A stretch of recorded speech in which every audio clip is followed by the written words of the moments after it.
Today's episode is brought to you by Fretboard Biology, the comprehensive online guitar course put together by Joe Elliott. Now, Joe is not only a fantastic guitar player, he draws on his years of experience as the ex-head of guitar at the Guitar Institute of Technology and also at the McNally Smith Music College. Here's a few words from Joe about the course. If you're tired of wading through hundreds of random guitar videos and just want to become a better player, Fretboard Biology is your answer. Fretboard Biology is a self-paced, college-level program that'll give you the right instruction, in the right amounts, and in the right order. You'll learn the same information I taught to thousands of other guitar players over 30 years of teaching in top music colleges. If you want to make real progress with your guitar playing, then sign up for a free 7-day trial at fretboardbiology.com.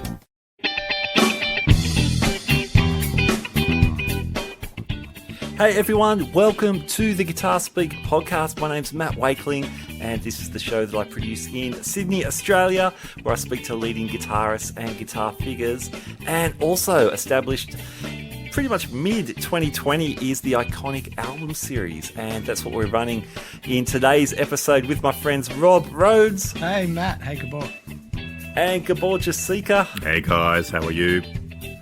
Great, man. Great to see you guys. Now, with the Iconic Albums, we talk about some of the favourite albums in our record collections.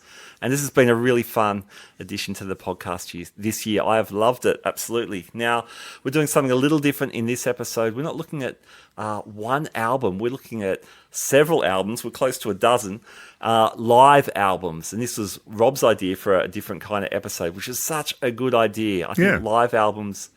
For me, I love live albums for a couple of reasons. One is that, you hear some songs that you love from a band you're really into with a whole new energy, sometimes whole new arrangements. So that's always really fun. And a nice byproduct of the live album is that sometimes they work as like a de facto greatest hits album. So that can also be fun if there's a favourite artist or band that you want to check out. So Rob, awesome idea, man. Thanks. Yeah, it's a good little rabbit hole to go down. Definitely. And I guess a couple of caveats. It's impossible to choose all of our favourite live albums. So I think we've got it to 11 tonight. So we could do a new live album every day for the next 20 years. We might actually we might revisit this idea in 2022, I think. That could be fun. So we're getting through as many as we can. By the time we get to the end of the episode, if you hear any albums that you really want to hear, shoot us a line. In fact, I've got a little bit of listener feedback that I want to share with you guys. Cool. Before we jump into the live albums, this comes from Anthony Gerber. Anthony actually is a super cool dude who has set up a playlist on Spotify with all of the Iconic Albums episodes, which is really cool. Yeah, right. And he shot me another note. So it says this. You ready? Some positive feedback. Gabor's selections and comments are resonating a lot with me. He's introducing me to albums that I love, and I've been so relieved to hear someone voice my "I don't get it" feeling about sacred cows like Cold Chisel and Van Halen. Smiley face. Yes! Oh, yes! You've got a soulmate out there. Yes! We've got to meet. I have to meet him. We've got to meet up somewhere. And start a club. That's awesome. I'm glad. See, I mean, I know I'm always the black sheep, but there are other black sheep out there, That's right. Anthony, thanks so much for dropping us that line. I knew Gabor would love it. I've been dying to share it with him. Thanks, Anthony, and thanks, Matt. There you go. Hey, if anyone's been listening to the episodes, you want to chime in, send an email, guitarspeakpodcast@gmail.com, or you can find us on Facebook or Instagram, or just catch Rob or Gabor or I down the street. It's all good. Yeah. All right. Live albums. Let's jump in. We've got a bunch to go through. Rob, would you like to kick us off? You've chosen for the first in your list, Bryan Adams, Live. Yeah, this was a difficult thing, and then I tried to maybe theme it to like go-to lives rather than, because if I had to pick three tomorrow, I'd probably pick a different three or four. So, yeah, sure. But on this day when you asked, this is where I was at. So, yeah, Bryan Adams, Live. It was released in 1988. So at that point, Brian had 4 studio albums. So it had lots of material to pick from. And he really, this is, as you said earlier, runs like his greatest hits come that time, 1988. It features Keith Scott on guitar, who I think is criminally underrated in the pop rock world of guitar players. And sadly, not sadly, but he got a Gretsch signature model that really failed to get any traction, but it's a beautiful guitar. It's kind of a take on a Chet Atkins. And yeah, beautiful, beautiful guitar. But again, I don't think he's quite in that league where everybody knows where he is and his signature model is going to be successful. But if you come across one, I reckon they might be future collector's items, those ones. Got to check it out. But it's Mickey Curry on drums, Dave Taylor on bass, Tommy Mandel on keyboards, the great Keith Scott on guitar, and of course Bryan Adams guitar and vocals. Now, the opening 6 tracks of this album are just killer. So She's Only Happy When She's Dancing, It's Only Love, Cuts Like a Knife, Kids Wanna Rock, Hearts on Fire, and Take Me Back.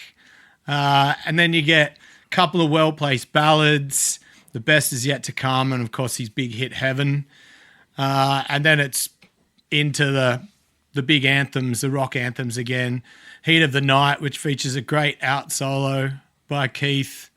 Run to You, and then all the big ones, Long Gone, One Night Love Affair, Summer 69, and Somebody, which is quite heavily featuring the Reckless album as far as the track listing, but all the big ones from that. And then a couple of covers, Walking After Midnight and I Fought the Law, and then a little ballady out on the end, Sing Along.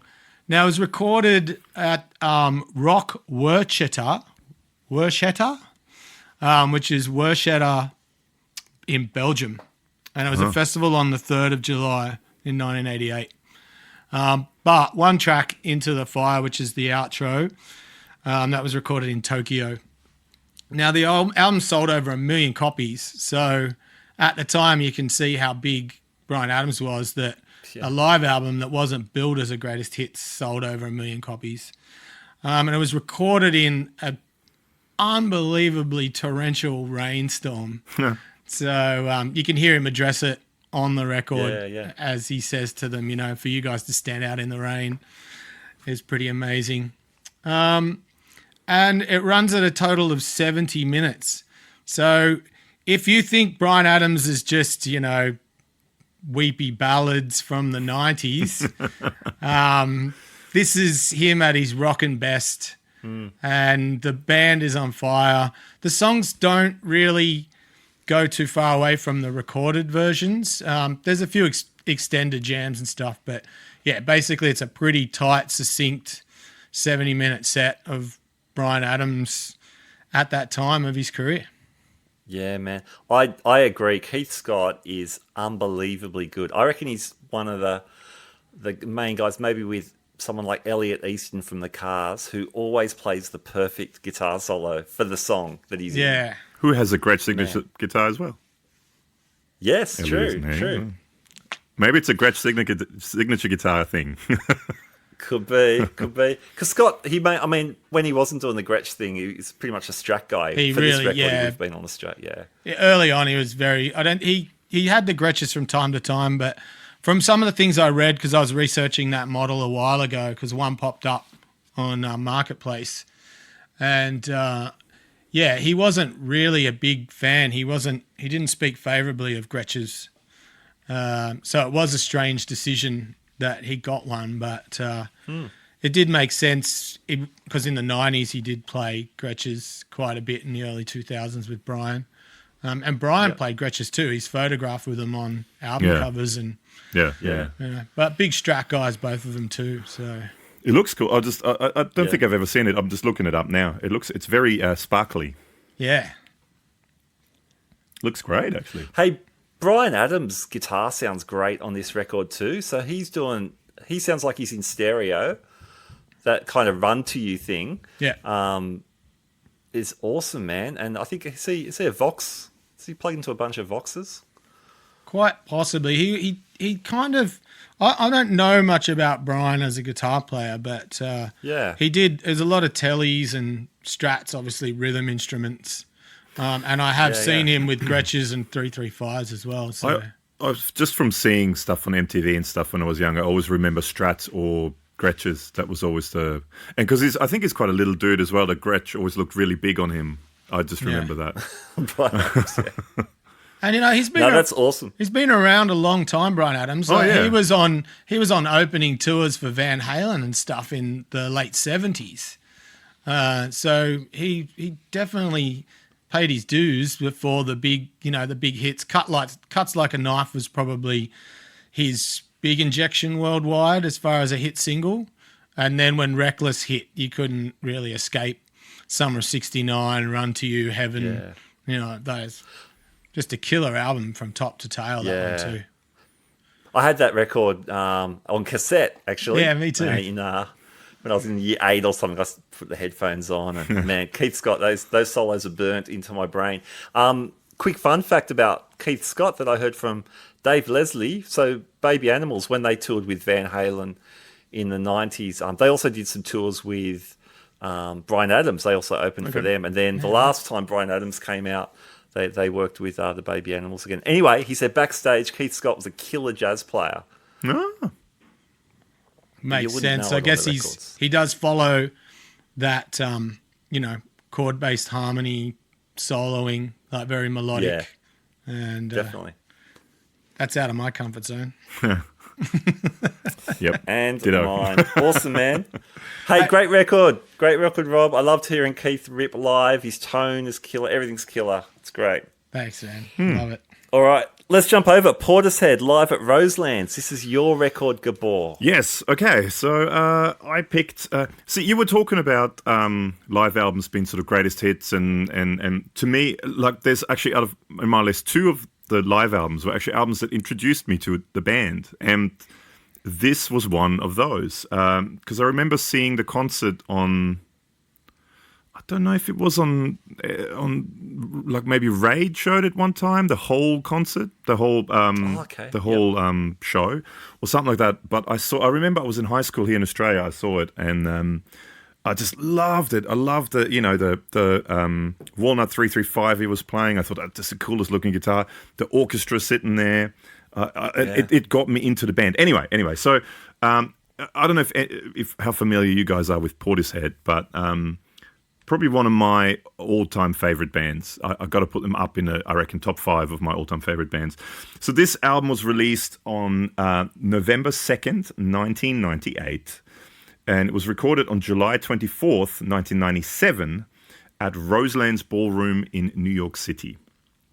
So the band, there's a whole bunch of extra people in the band while they were playing live, but the band is really the guitar player Adrian Utley, vocals Beth Gibbons, and sort of electronics, DJ, and drumming and percussion Jeff Barrow. So they're the 3 guys that sort of they're the main brains behind the band. There's a really beautiful orchestra in this live recording as well, which was conducted by Nick Ingham, and the string arrangement was actually done by Adrian Utley, the guitar player. So he did the string arrangement. So I just wrote down sort of notes. I remember seeing the concert on TV, absolutely loved it. A good friend of mine who I've mentioned a couple of times on the podcast before, Daniel Brown. Hey, Daniel, if you're listening to this. I don't know why I'm waving into the camera, but anyway. Daniel is waving. He's waving, yeah. He's listened to a couple of... He listened to the Primus episode, and a couple of others, and commented to me about it and stuff like that. So he was sort of a bit of my... kind of like my musical guru, almost, in high school.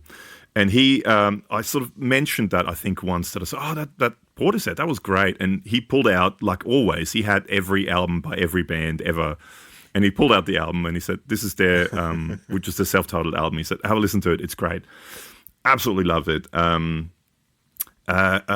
love Beth Gibbons' voice. She's just got such an emotive voice. Yeah. And I always say it's sort of on the verge of nervous breakdown, just barely. Anyway, so I love that band, and it's just a beautiful concert, sort of a mix of all their songs. At the time, they only had an album and an EP out anyway. I think, now they only have 2 albums and an EP out, so they're not a super highly productive band, but I think what they release is really, really good. I love the guitar. I love Adrian Utley's guitar. It's sort of that spy movie, 60s movie soundtrack, lots of low single note playing, very dissonant stuff as well. And he's a very basic, straightforward player. For the concert, he used a Silverface Fender Deluxe reverb. All the reverb and tremolo here come from the amp. He had a Rat, a Fuzz Face, a Wah, and possibly a DM2 delay by Boss. That's all he was using. But some beautiful guitar from really nasty fuzz guitar tones, some beautiful cleans with that tremolo and reverb. He played Telly on it for a couple of songs. Black Fender Jaguar. Not much information on all of them. The guitar that sort of stood out to me the most was a walnut Gibson 335 with the block inlays, so possibly early 70s. Which in an article actually I read, he said he absolutely hated that guitar. He never liked it. He said it always sounded like a dog, and when he sort of had more money and could afford to get rid of it, he got rid of it and got other guitars. Okay. And he played a Takamine acoustic on some of the songs too, which he starts off acoustic and then it actually switches to the amp, and he uses a fuzz sound with the acoustic, which is kind of cool. Nice. But have you guys had much experience with Portishead? When I got to uni in 2005, the big bands people were listening to was Radiohead. Oh yeah. And Portishead, really, in terms of bands that had kind of broken over into the mainstream, but were still doing really creative and interesting stuff. And there was a whole bunch of other crazy stuff going on, but those 2 bands I was listening to a lot then. Oh, cool, yeah.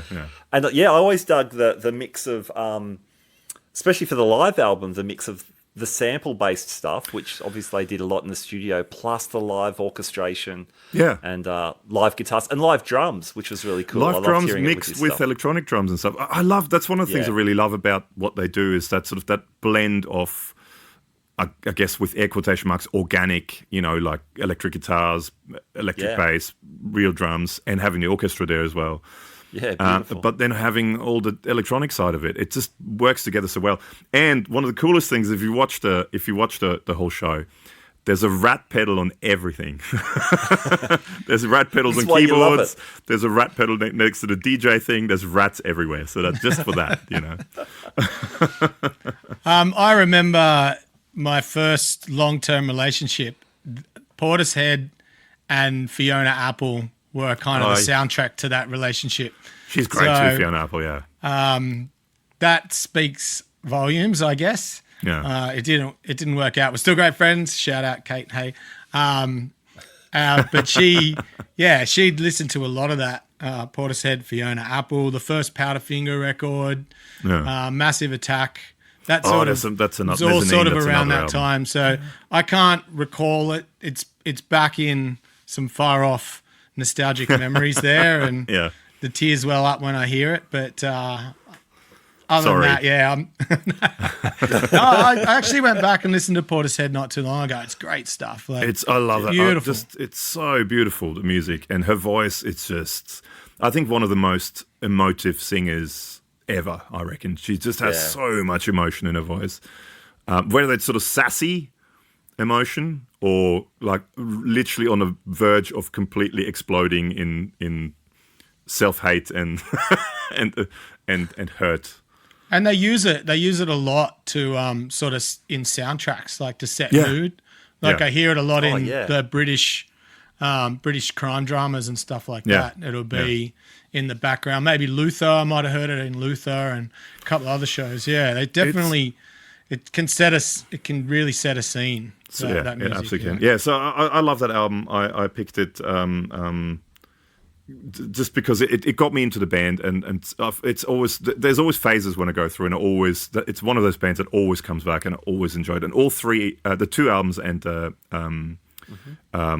Dummy, the EP, and the self-titled album, and Third, which was their 3rd album, and this, I always get back to them, and they're just so beautiful. Very cool. Great record. Great record. Yeah. All right. Well, I was going to say not dissimilar, but really very dissimilar. Wait, someone try and track these albums like somewhere, on a linear scale. It's like, I know, right? Kiss. Yeah, totally Alive. similar. Kiss Alive. 1975. Rob's got the air quotes up. Let's just say it straight out.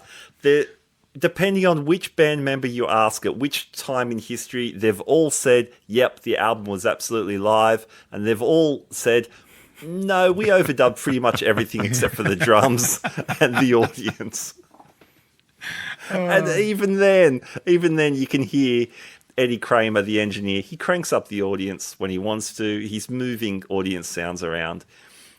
He's proto-sampling on tape to make it more rocking. So, yeah, with that out of the way, I want to talk about this record because it is such an influential record and such a big deal. Not just for Kiss, but it was for Kiss. It was really their breakthrough album. It was their fourth album, essentially a greatest hits, drawn from the first three, and just shot them into the stratosphere. Now, I'm going to age myself here because I reckon out of the three of us, I think I'm the only one who's probably worn the Kiss makeup and played a tennis racket along with the records. Yeah, probably. Yeah, Rob? Rob? Well, look, my introduction to Kiss was via Donny Sutherland's Sounds, Nice. TV show on Channel 7 back in the day.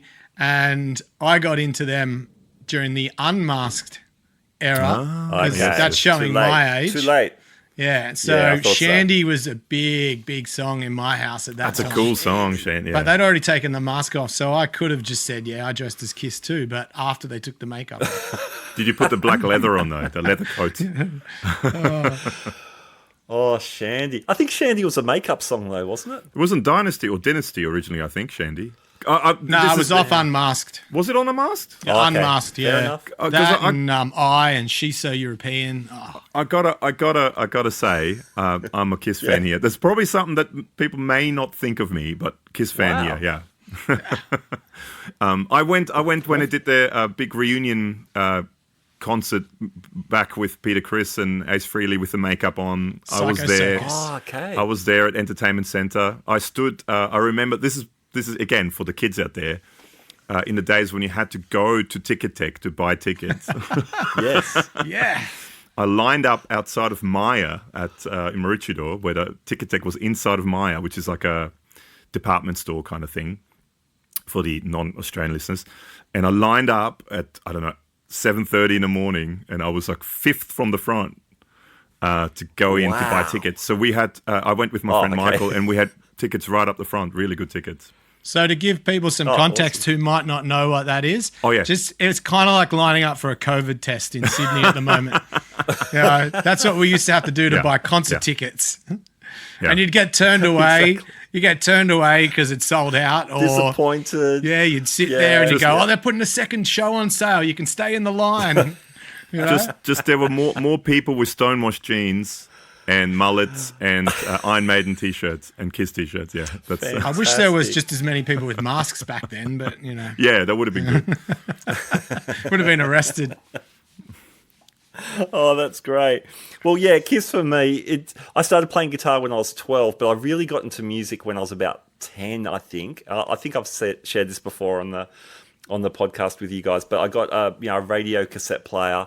So I used to tape songs off the radio and listen to AM radio, that kind of stuff. And so Kiss became a big deal. The first record I bought with my own money was the double vinyl Kiss Double Platinum, which I think that's probably around 81 or something. I can't remember when it came out. I probably got it in 81.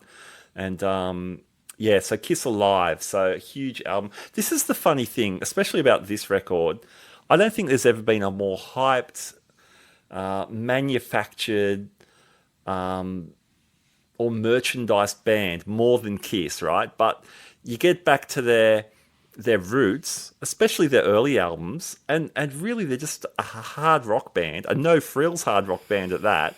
Yeah. If you actually listen to the music, And on this album, I think they're smashing it. There are hits like Strutter and Juice, just cool riffs, cool, twin guitar riffs. Ace really sounds awesome on this record. He's got his Les Pauls plugged into some Marshall Super leads, and the secret weapon for him, he was using some sort of Damasio. It might have been a super distortion. There's some conjecture as whether he was using its super distortion quite yet, as he was known to, but he definitely had some hot-wired, high output pickups from Larry Damasio that was really pushing the Marshall it via was, the It was Les so Paul. hot that there was smoke coming out of it and stuff. Very occasionally. Actually, I saw Ace opening for Alice Cooper a couple of years ago, and he was doing all the shtick, the smoke and all the stuff. Oh, this show, Kiss stage show is so cool. Oh, the show, yeah. Yeah. Well, they are touring again. Hopefully, post COVID, they'll be able to finish their farewell tour. I'm not sure if I'm going to see this one. I might wait for the next one. Yeah. The next farewell tour, but Fonzie style. exactly. Anyway, Kiss Alive. It might be live. It's probably not live. But Ace sounds awesome. There's also some talk whether Ace actually did the overdubs because towards the end of his time with the band, he wasn't turning up to sessions. If he didn't like the songs, he just wouldn't play on them. And there's a whole list of session musicians who played guitar solos and things. But I think listening to it definitely sounds like Ace. I think he was still having a good time in the band at this stage. So I think that was Kiss Alive. early enough, for him to still. There was still fun to be had. Yeah. All right, let's move along. Rob, Pink Floyd Pulse. All right. So, Pink Floyd Pulse, it's an amazing record. It's just looking at a few things, and with the actual live concert film and the album, it's sold well and truly. I can't get exact figures, but it's well over 5 million copies of this record. Man. At the time, they could have done anything. Their world tours were the biggest grossing world tours at the time. Like, nothing was even close. But yeah, it was their third live album, as it would happen. And it was released on the 29th of May, 1995. And it was on the Division Bell tour. So, Division Bell came out in 94. The most notable thing is that the second disc is completely from start to finish, top to bottom, Dark Side of the Moon. They just play it from you go to woe. Yeah, I don't know how many more cliches from start to finish I can throw in there, but that was 3. That was pretty good. But it's one of those records that I never got Pink Floyd. Like, it took me a long, long time to get past. There's a couple of bands that are really synonymous with the drug culture, and it took a lot for me to get into them. And Pink Floyd is one of those.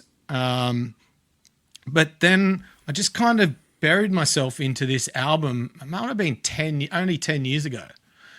And just forced myself to listen to it from a purely like musician, guitar player, songwriter position. And it's their music's great.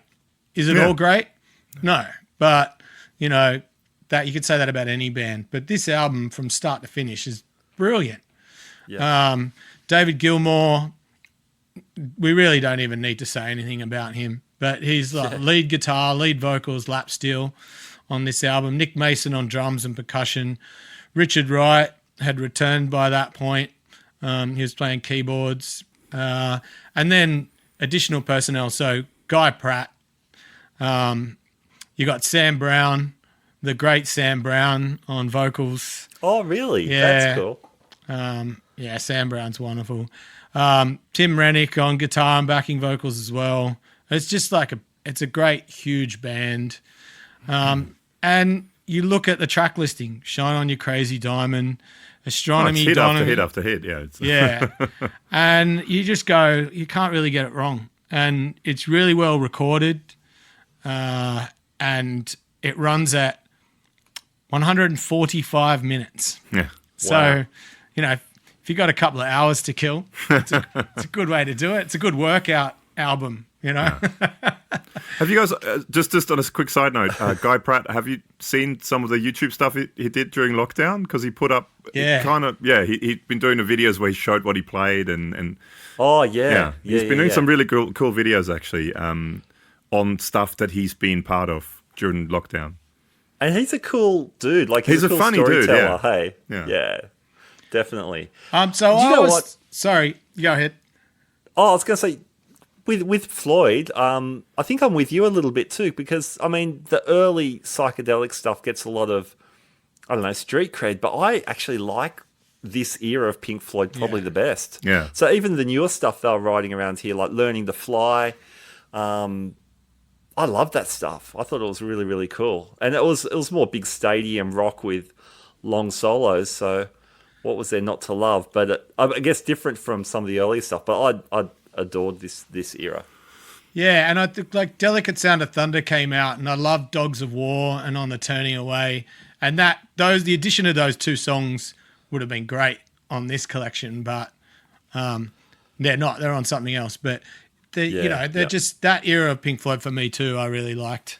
They're a bit of a funny band for me because I watching these live concerts, I really like it. But then listening to it without the concert footage, just the audio, I don't know, I skip and I kind of go, But when you see the whole thing, and the plane flying into the wall and all that sort of stuff, I mean, that was different. I think, was that no, that was a different concert. Was that one with that plane? Anyway, but the massive stage show and that they do and all the lasers and all the lights and all that stuff, it kind of puts you in the mood to watch this kind of stuff. But then, then I put it on in a car driving home and I kind of, skip. That's just, I don't know if that's just me or, Yeah, because that's probably what turned me off it, that everyone went, oh, you need to drop a trip and watch all the visuals to really understand Pink Floyd. So I went, and put the Wizard of Oz on. I'm not going to do that. And it just took a while to just sit down and appreciate it for the composition of the music rather than feel like, I have to get into this whole culture of, lasers and smoke and drugs. And, so it took a bit. Yeah, same. Yeah, I'm the same, yeah. But I thought this was the third incarnation of Pink Floyd, but it's actually the fourth if you count Richard Wright leaving and then coming back. So you obviously have the first era of Pink Floyd, which is Sid Barrett. Yeah. And then he goes and you have David Gilmour come in, and then you have Richard Wright go, and then Roger Waters go, and then come back, and then Richard Wright come back in. It's a great concert. It's a great CD. Fun fact is that the original release of Pulse came with a flashing LED light that was powered by a AA battery. And for just stupid tech fact that they used a now discontinued LM3909 LED flasher IC. So, yes, that one, of course. All the nerds out there that are into chips, and they're no longer available. So if you're sitting on some of them, you can maybe recondition some old Pulse CDs and make a fortune.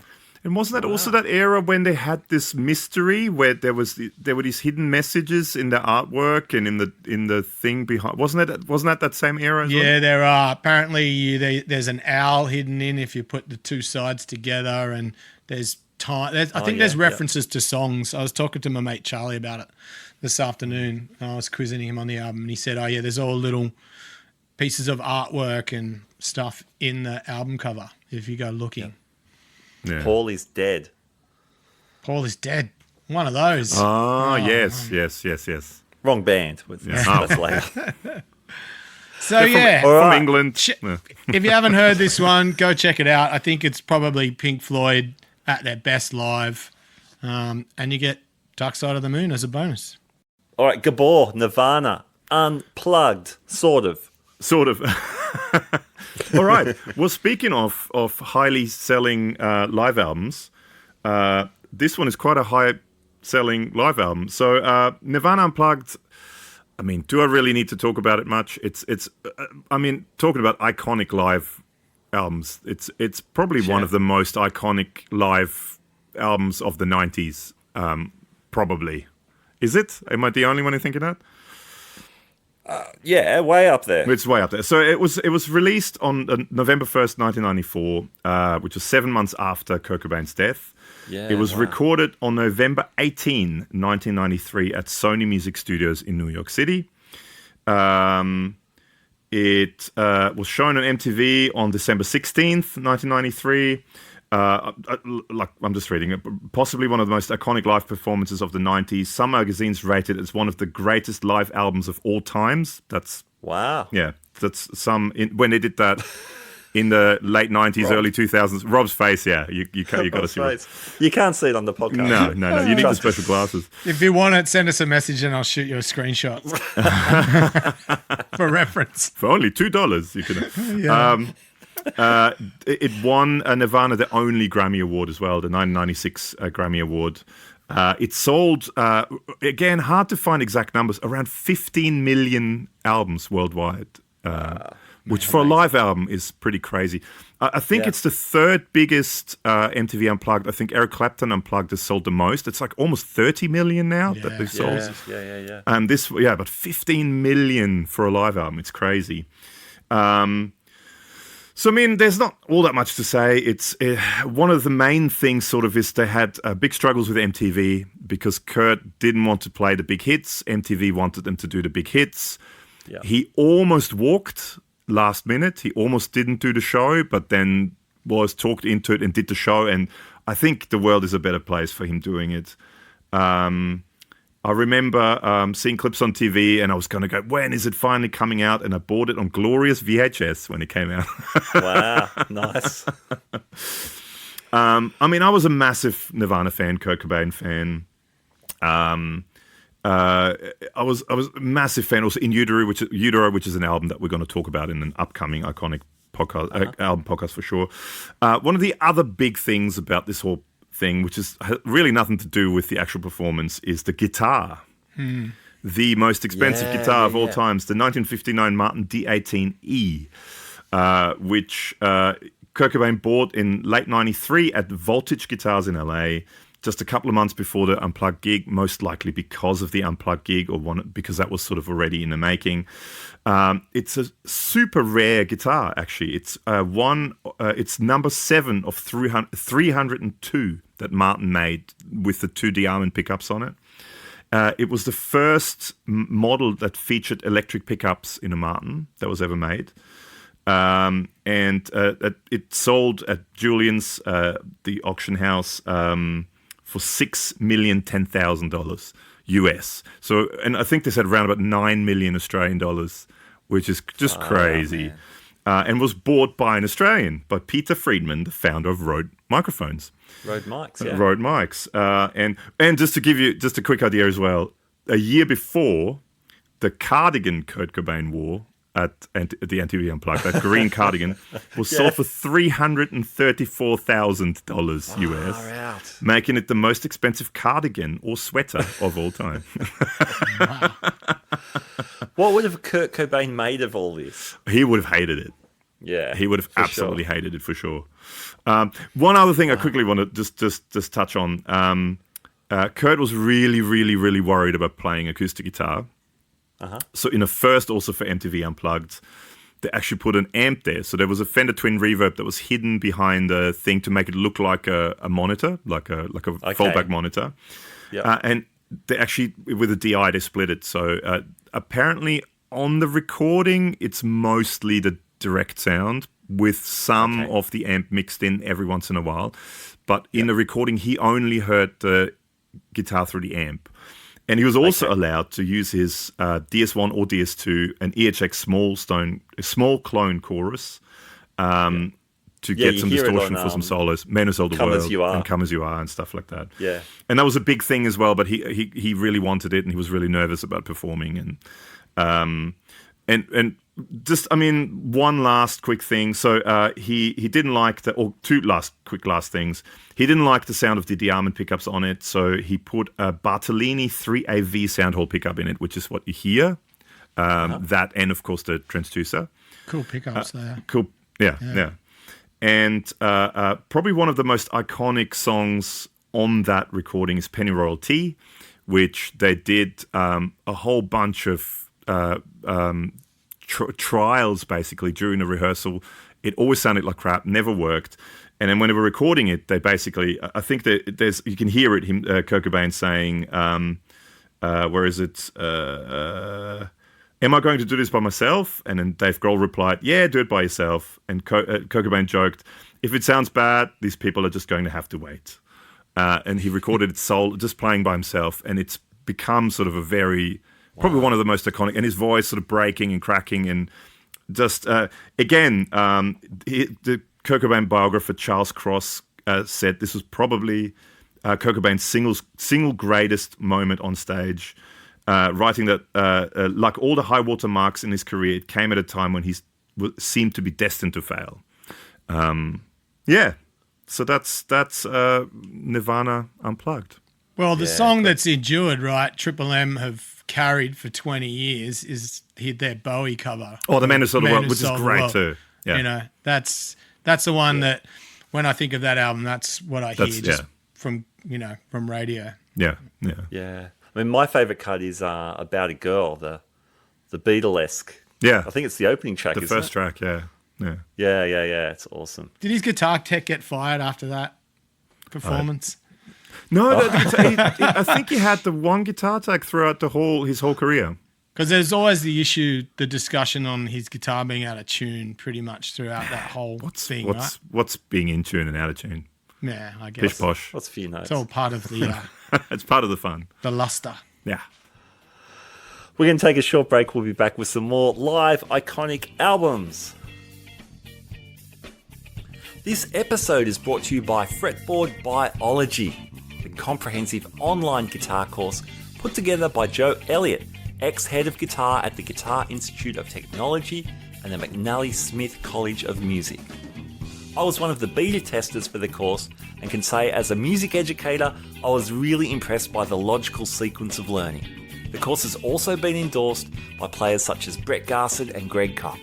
For more details, check out the links in our show notes. Welcome back to Iconic Live Albums. We're talking about some of our favourite live records. We're going to keep moving along. Next up, Peter Frampton. Frampton Comes Alive. This was recorded in 1975. It was released in 76, and it's probably one of the biggest selling live albums of all time. Certainly a huge breakthrough for Peter Frampton as a solo artist. And I was surprised researching this because I've always loved the record, but it was recorded with a 4-piece band. And it sounds so full and beautifully produced, and unlike Kiss, quote unquote, alive, apparently there were minimal overdubs. But it's just a 4-piece band at the top of their game, sounding amazing. Frampton's vocal is incredible, and he's playing all the guitar solos, and sounds amazing. That said, shout out to Bob Mayo, who's the rhythm guitarist, and it's just an excellent Rhodes and Hammond player. I know we dig those vintage keyboard sounds here on the podcast, and he's smashing out on that. But massive hits. Show Me the Way, which I just think is still the number one road trip song. I could just put that on repeat for ages. When I was getting ready for this episode a few days ago, I think I had that song on rotation for about half an hour at least, and I was still not sick of it. So good. Baby I Love Your Way, and the super jam, Do You Feel Like We Do, were the three big hits from this record. And I know we've talked a lot about the voice box on it was the Foo Fighters episode, I think. Every time I just can't not think of it. Every time I know what you're going to say. Do you feel? I see him push the button, the pedal that says pig on it in The Simpsons. And where's the pig? Simpsons episode. That's great. I just love the pedal that says pig on it. Sorry, it's just I can't not think of that when I hear those words. But anyway, he's in a pretty unique cast, isn't he? Of rock stars that have been on The Simpsons. On The Simpsons, definitely. yeah. So yeah, that's cool. And yeah, is it Homer freaking out when the voice box kicks in because it sounds like a voice? And hang on, it's his guitar talking to me. That was. I mean, nothing to do with Peter Frampton really, but that was one of the best Simpsons episodes, I reckon. The Hullabalooba or whatever what they called it. That was a big festival. There was a wasn't it? festival tour that he joined, and yeah, with the Smashing Love Pumpkins and all. Anyway. So good. Anyway, this is it's a twin album. It's really interesting actually. Each side's kind of got its own kind of vibe. So side A of record 1 or side 1 of record A, it's kind of rocking, and then the flip side of that's got the more acousticy kind of vibe stuff with "Baby I Love You" way on there and some other stuff. They do a great version of "Jumping Jack Flash," the Rolling Stones tune, which Frampton had already recorded on an earlier album, a studio version. Okay. But he kicks it out. But man, he is rocking. He's playing a 54 Les Paul Custom that had been modded with 3 humbuckers. The P90s, the original P90s, had been removed. He's playing through an Ampeg Echo Twin, which is a stereo, probably one of the first or one of the earliest stereo amps, I guess. Stereo combos, which is mainly what we're hearing in the mix. There was a Marshall on stage, a Super Lead. From what I can gather, mostly we're hearing the Ampeg, and the Marshall was on stage just to be loud, pretty much. The Ampeg was only 30 watts. And if you check out a rig rundown, I don't know if he's still playing the Ampegs, but I knew he was until relatively recently. He'd put them in an isolation box and run those. And you can definitely hear it in stereo. I think it's just like a reverb is in one side and not in the other, something like that. But it still feels stereo, which I guess makes some of that bigness that I was talking about earlier. He's got a talk box, of course, and he's got a Leslie.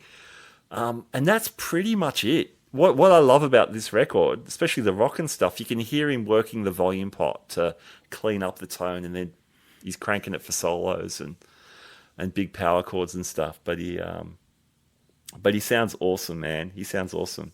He kind of strikes me like a 1970s John Mayer or a Keith Urban in that he was a massive pop star, but also like a really serious guitar player. So there'd be, I'd imagine, a large slab of the audience would turn up, not aware he's going to melt their faces with his guitar playing. Well, he came out of Humble Pie, man. So he was the guitar player in Humble Pie, and Stevie Marriott was the singer. So Humble Pie, like worldwide, probably not a huge name, but they had some success, obviously, in the UK. More in Europe, and a little bit in America, and it filtered through to Australia. But I always thought this album, and he's admitted it, was recorded live in the studio. Really? Yeah. Almost pretty certain it was recorded live in the studio, and the audience noise was added. It's one of those ones, he's never shied away from it. I'm pretty sure he's always admitted that it was recorded live in the studio, but it was all recorded live. Like, no, they didn't really overdub anything, but yeah.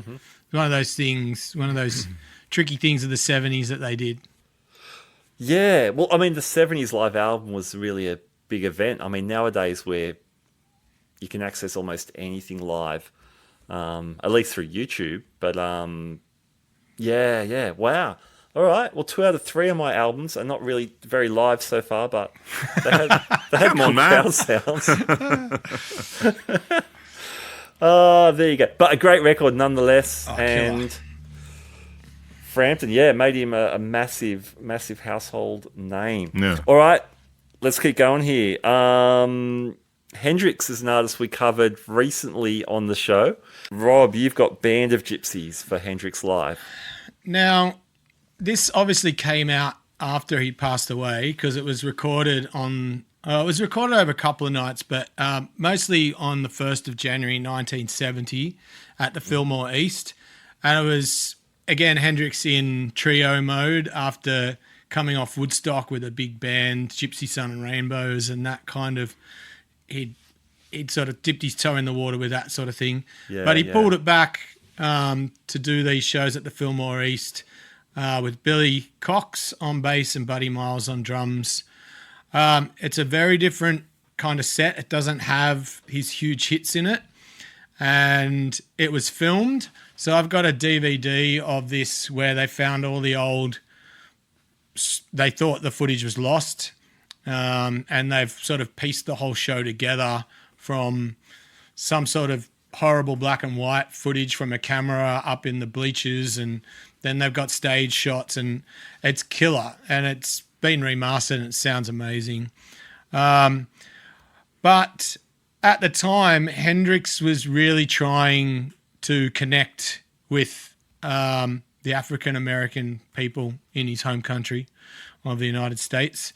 So this was kind of a bit of a statement band, the three African-Americans on stage playing politically driven music like Machine Gun, Changes, Power to Love, Message to Love, all those sorts of things. And because it was being recorded, on the footage you can see Hendrix, he doesn't really do any of his antics. He stands very still on stage. It's a very measured performance, and he really just wanted to concentrate on playing well and keeping everything together. So there's none of the fireworks, gimmicky stuff, playing with his teeth behind his head. Like, there's none of that. It's really simple. And because of that, it's probably his sort of shining light as far as live performances go. You can argue he, as a full show or little moments in the past, he's had better moments like Monterey Pop Festival or Isle of Wight or Woodstock. But as a whole show, he's almost impeccable. For me, that the guitar in Who Knows is the sound that I want to go out on stage with. If I could choose a guitar sound to go out on stage and do my own thing and not have to sound like this or sound like that, I would probably go for that guitar sound. It's beautiful. It's got the univibe. It's got the octava or octavia. And it's loud and punchy, and it's distorted and fuzzy but clean. It's just amazing, and it's a power trio record like you wouldn't believe. Machine Gun is obviously, extremely a powerful song, and the message and the performance of that is great. Eddie Kramer, studio mixing engineer. Bob Ludwig, who we've talked about before, mastering engineer. And it's funny, Hendrix didn't like this record, and he self-produced it, and he really struggled to put it out because this was recorded for a contract. So he needed to provide an album for a contract that he was trying to get out of. Okay. So it was done for that. I think it was Jack Douglas had signed him to a multi-album deal, and he still needed to present them with a record. So that's what this one was.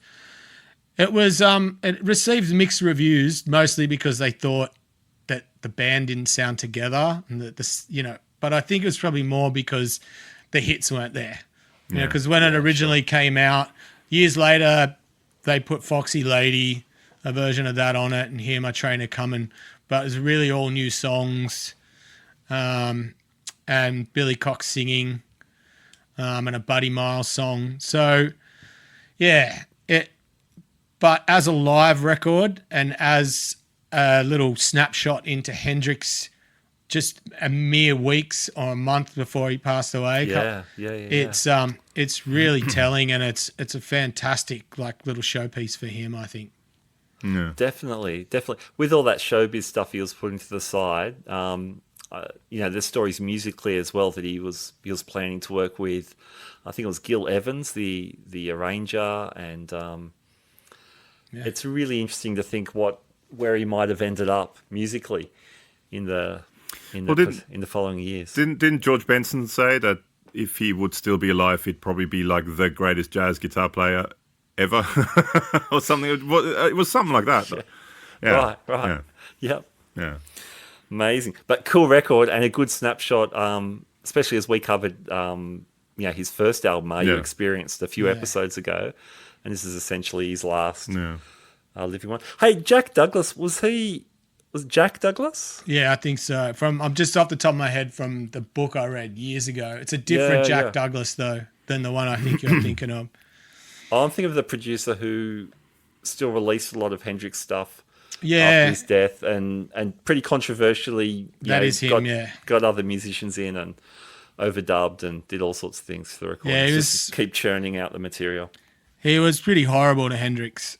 Just wanted to make money off him, and Hendrix just knew that and wanted out. And so in order to get out, he had to give a few records to him, and I think there was a greatest hits, and there was a couple of live records that they gave him, and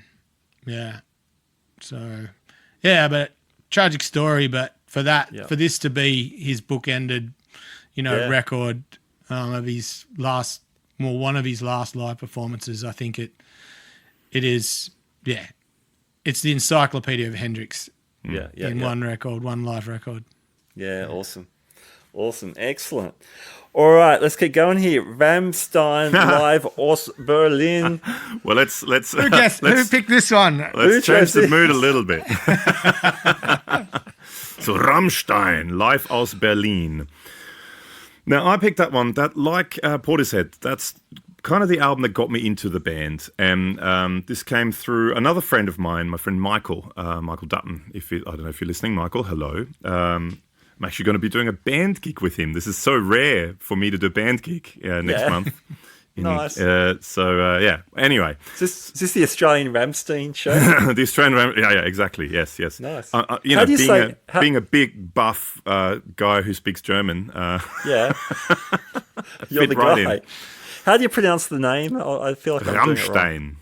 Rammstein. Okay. And you got to say it with that voice. Rammstein. Okay. Yeah. Anyway, I'll practice later. Yeah. We'll do a private, lesson thing. And I'll practice setting myself on fire. Well, and that's one of the things I love about that band. It's just the theatrics. If you watch the concert, there is some slightly, maybe rated MA plus kind of stuff or R stuff going on, but there's also the show is fantastic. So Rammstein, a German band, originates from Berlin.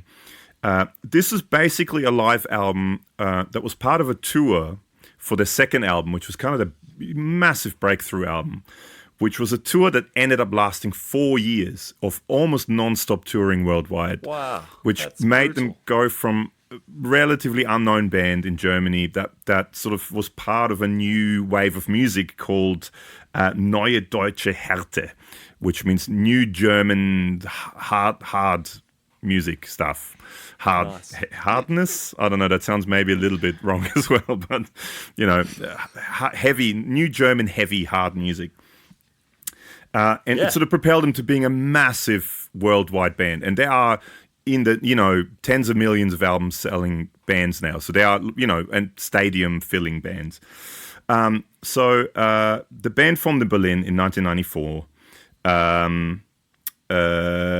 It's sort of that style of music was a style of music combining bits of metal, but then also bits of almost like industrial and techno. Yeah. It's sort of very groove based. So there is almost like a techno groove to it. Actually, great drummer, really, really good drummer to do it in a band. But so you've got a keyboard player and sort of synth guy who does a lot of electronic stuff. Then you've got the two buff, muscly German chugga guitar player dudes. The bass player usually has lots of gaffer tape around his head. And the big buff singer up the front who blows things up and fire everywhere and is on fire himself and rock and roll, super rock and roll. And in the early days, and during that tour, the singer he did all the stage pyrotechnics himself. So it was all him doing it himself. And there's a lot of pyrotechnics if you watch it. So basically, they formed in Berlin in 1994. They won a local band competition that same year, which won them some studio time, basically. They recorded a demo, sent it to a bunch of labels, got signed to Motor Music through sending out these demos, released the first album in 95, and then did lots of touring in the sort of German-speaking area in Germany, Austria, Switzerland, but also going into France and sort of Central Europe mainly. 97, they released their second album called Sehnsucht, and it debuted at #1 in Germany and Austria, and like I said, it turned into a 4-year-long tour that made them huge worldwide. And this was sort of right in the middle of that, just as they were getting bigger and bigger and bigger, and it was their biggest concert to date, playing in front of 17,000 people. So this was, did I mention that? Released August 31, 1999, and recorded at 2 nights in Berlin on August 22nd and 23rd in 1998. And both nights, full capacity, which was about 17,000 people. So, I mean, their band, again, acquired taste. Whether you're into that kind of stuff or not sure. I love the mix of the electronic, the beats, the kind of that sort of techno style or electronic music style kind of soundscapes that the dude on the keyboards is creating. Yeah. I mean, that era too, like we're looking at 9 Inch Nails, that kind of White Zombie. industrial flavor. White Zombie, yes, that sort of similar sort of thing. Yeah. And I mean, again, White Zombie, actually just recently I started listening to White Zombie again. I used to love White Zombie and Rob Zombie. I love his solo stuff, and I love 9 Inch Nails. So, I love that sort of stuff and combining these sort of elements, but combining it very, very groove-based, sort of 4 on the floor, beats, You can dance to it, or you could set yourself on fire to it. Whichever one you want. Well, and I mean, that's a cool thing, like songs like, if you watch the song Rammstein, which is the song named after themselves, it's got this big electronic intro, and then the singer comes up, it's sort of an elevator part that comes up on stage, and he's standing there in a coat, which is on fire, and he sings the whole song on fire. I mean, just that, how cool is that? And then there's another thing, has his boots that shoot rockets everywhere, and then he has his big bow and arrow that shoots rockets everywhere, and it's just great. I just love the theatrics. I love, and there's some, again, more mature rated stuff that's going on as well in one or two songs. But I mean, watch it because it's great. The thing is, a lot of people take it, I think, like all that sort of stuff, if you take it too serious, then, you're an idiot, in my opinion. But you need to look at it sort of at, don't take it too seriously. Please send your letters to the Guitar Speak podcast, care of Gabor, Josika. Yeah, me again. PO Box. I'll forward them on. Yeah, forward it on to me. No, but you know what I mean. It's one of those things. Don't take it too seriously. Just watch it for what it is. And it's just, I don't think, if you listen to interviews with them, there's a lot of German interviews with them, but if you listen to English interviews with them, they don't take themselves very seriously either. And it's an act, They're very soft-spoken people when you listen to interviews. And, they don't wear black outfits and stuff like that. They're normal people, but they just do this massive stage show, and it's just part of it, and they just play heavy music. And the other thing I just wrote down, just for the guitarists out there, rhythm guitarist Paul Landers, in those days mostly played, or Paul Landers, it would be said, plays Music Man Axis guitars. Nice. Lead guitarist Richard Kruspe plays ESP, has been playing ESP for ages, has now a signature ESP, which has almost a bit of a Mosrite kind of look to it. Both are Mesa Boogie guys, so dual rectifiers, and some Engel amps maybe every once in a while in there as well. And Richard Kruspe, the lead guitarist, has his own signature series amp plugin through Native Instruments, which is called Ramfire, where they sampled his studio amp, which is great. Dual rectifier, and you can have his sort of sound. So that's that. Have any of you guys ever listened to Rammstein before? Not heaps, but I have heard some. I will say the guitars are brutal. Yeah, and hearing metal sung in German makes it like twice as scary. Yeah.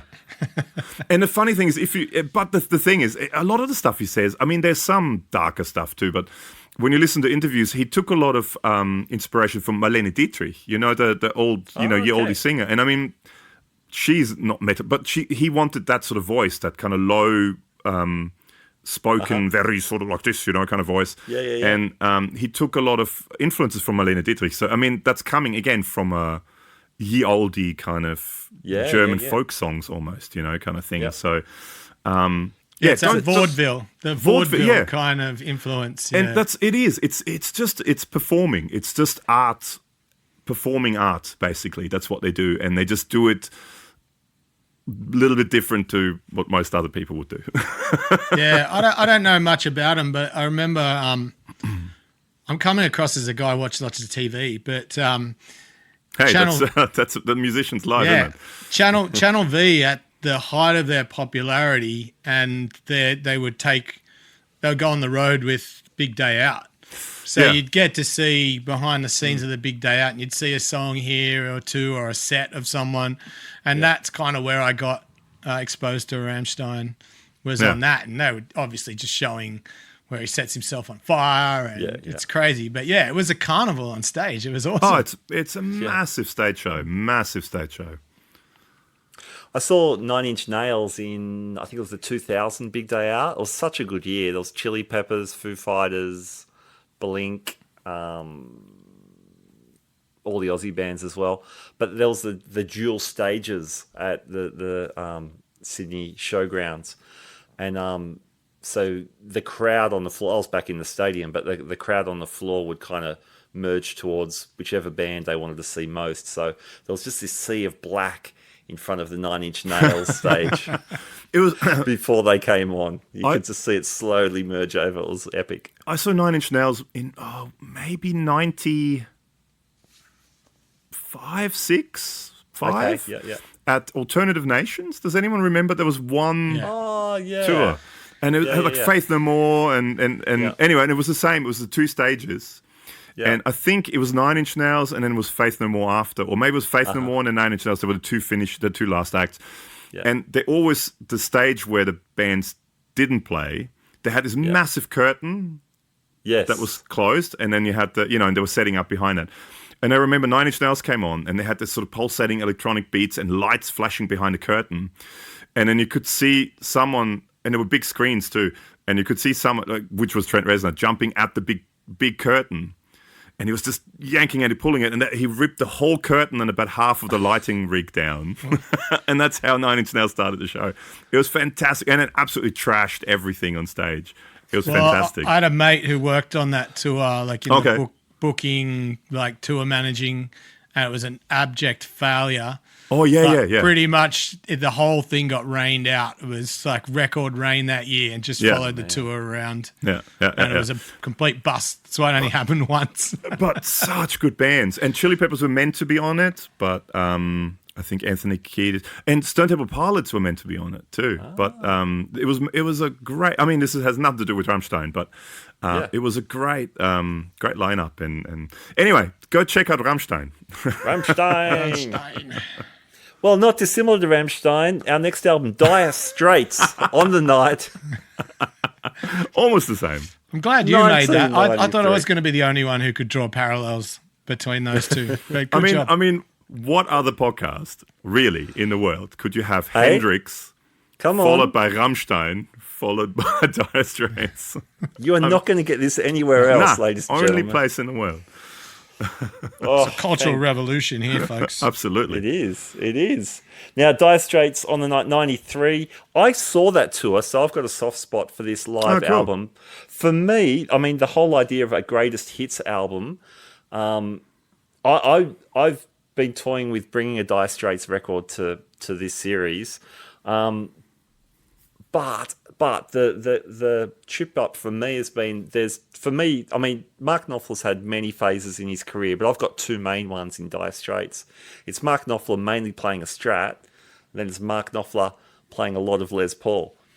And I love both kind of eras. So if I chose one album, I'd be just missing out on a whole other side that I really like. So this album kind of straddles that, although still not as much as I'd like. But anyway, it was recorded in 93. It was Dire Straits touring after their final album, which was called On Every Street. So that came out early 90s. And it followed up the mega hit that was Brothers in Arms with Money for Nothing and all that stuff on there. So I love Dire Straits. In fact, I've got, for the people at home with the special glasses. I've got my Dire Straits. Tab book. Brothers in Arms. Well, pre-Tab, before Tab was popular. I bought this in 84, and all the solos have been notated in musical notation, which took me a long time to work out. Oh, yeah. So you can see that. That stain is cricket bat oil, linseed oil. So my two great loves in the 80s were guitars and cricket bats. Okay. So this album had a lot of hits from Brothers in Arms. Had a few tunes from On Every Street, which are not bad tunes, but not the mega hits. But for the oldies, there was Telegraph Road and Romeo and Juliet, and those tunes went for about 10 minutes each. Just super long, extended versions of already long songs. And there's a little bit of the older Dire Straits guitars and that kind of tones. But man, killer band. Phil Palmer on rhythm guitar, who also played with Clapton for many years. Oh my gosh, I've got to look this up and drop it in. There was a pedal steel player on the tour, because at this stage Knopfler had just started the Notting Hill Billies. He was getting really into the whole Nashville scene, and even though there was some country influences in some of his playing, he was really exploring it on those albums. So I've got to look this up. I should have written it down. Dire Straits. It's cool because I was never a big Dire Straits fan. Obviously, Brothers in Arms was everywhere, and Money for Nothing, great. But I really liked that era with Calling Elvis and Heavy Fuel. I thought both of those songs were killer. And is that kind of like the Les Paul era for him? Because it was much more of a distorted, heavier tone on that On Every Street record. Definitely. And I mean, on Brothers in Arms, he's got the Les Paul out for, Money for Nothing and the title track Brothers in Arms, which is, I think it's just absolutely beautiful phrasing and tone. He's into that, the green out of phase kind of tone, with the two humbuckers out of phase to each other. It's fantastic. Because speaking of him live, he played that live at Nebworth, was either late 80s, early 90s, and he got up and he played a couple of songs with Clapton's band was the backing band. And that was killer. He played a guitar on that. Was it Valley Arts? Did he play Valley Arts guitars for a little while? He played Pensa Sir for a while. Pensa Sir, not Valley Arts. That's right. Before the Flame Maple, Floyd, but without a bar. Yeah, because it kind of looks like a Tom Anderson or something, doesn't it? It's that kind of vibe, absolutely. Yeah. And live, he was playing that guitar a lot. He was playing the Les Paul a lot. He still got the Strat out for all the hits, all the Sultans of Swing, Tunnel of Love era, which I really love. But yeah, and then by On Every Street, there's a lot of Les Paul going on there. It's like he discovered them in the mid '80s and made some cool stuff out of it. Yeah, good decision, a great decision. I just remember. I remember when we first got the Rob Rhodes story. I remember when we first got MTV when I still lived in Austria in the late '80s, '89 maybe, something like that. The two Money for Nothing and is it Walk of Life? Is that the other one? Where it's all the like sports injuries and cars and that was clip. the video. It was a great video. That was non-stop on MTV. Yeah. That was just every third video was one of those. Yeah, they were That's great all I remember videos. from that. Money for Nothing had the really cool kind of animated video. Yeah, the square, like too. almost a Minecraft looking. Yeah. Yeah, Max Headroom, and then Sting. Singing Yeah. So good, man. And wasn't that just? I mean, totally. Again, unrelated to the live album. Wasn't that just because he recorded in a studio next door or something like that? Wasn't that the story? That's why he came. Sting recorded in the studio next door to Dire Straits, and they met up in the kitchen area or something like that. And then Mark Knopfler invited him, and he did that. I want my MTV. Nice. I think that's cool. Is that I'm pretty sure that's the story.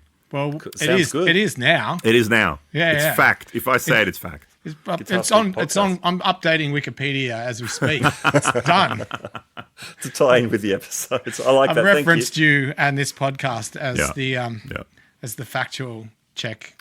Yeah. Thanks. Paul Franklin was the pedal steel player on that tour, and he played on the On Every Street album.